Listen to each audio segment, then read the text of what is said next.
Hi friend, जय जगन्नाथ, जय माँ समलेश्वरी। तो आम यहाँ आज सकाले सकाले बाप पुओ बाहरी गलु जलखिया नबार लगी हीराकुद दुर्गा मंदिर चौके। तो यहाँ आम पाखटा तो चली चली दुई बाप पुओ यहाँ आम बाहरी गलु हीराकुदर दुर्गा मंदिर छक्के।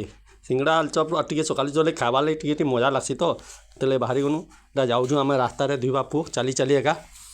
तो यहाँ पहुँची गलु न अलरेडी जलखिया दुकान पाके। तो से देखुन गरम गरम पूरी छना होइछे ता बाहर जे पूरी गरम गरम सिंगड़ा अच्छे आलचप बरा। तो सिंगड़ा आलचप टी नहीं जीमा आमर पिला टी सिंगड़ा टी पसंद करछि।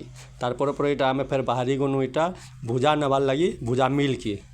तो भुजा मिलटा अच्छे संतोषी मंदिर चौक ठाने भुजा मिल अच्छे। तो यहाँ मोर पूरा आगे पलि भुजा नबार लगी मुझे भी सेनके पहुँची गली न। तो इनू आम सब भुजा नेसुँ संतोषी मंदिर चौक ठाने एका भुजाटा मिलसी। तो आपण मैंने भी इनके नहीं आसबे भुजा खावार लगी। तो भुजा यहाँ मौसी पैक करुछन भुजा धरिकी पलामु भुजा टाइम सिंगड़ा टी खाबार लगी बेसी मजा लागसी। एति लगी भुजा धरा खाईदेला टी मन के शांति लागसी। तो भुजा यहाँ अलरेडी पैक हो गला ना आमर बाबू धरी नबार लगी। तो यहाँ आम भुजा धरिकी यहाँ फिर बाहर में घर के आओ घर यहाँ पहुँची गलु पाखे हलु न से भुजा मिल जगह जगह देखो ना इनका भुजा सब जिते बेले आए आप सब भुजा मिल पाएबा।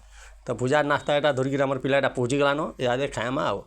तो वीडियो केनता लगा आपण मैंने जनाबे। जय जगन्नाथ, जय माँ समलेश्वरी।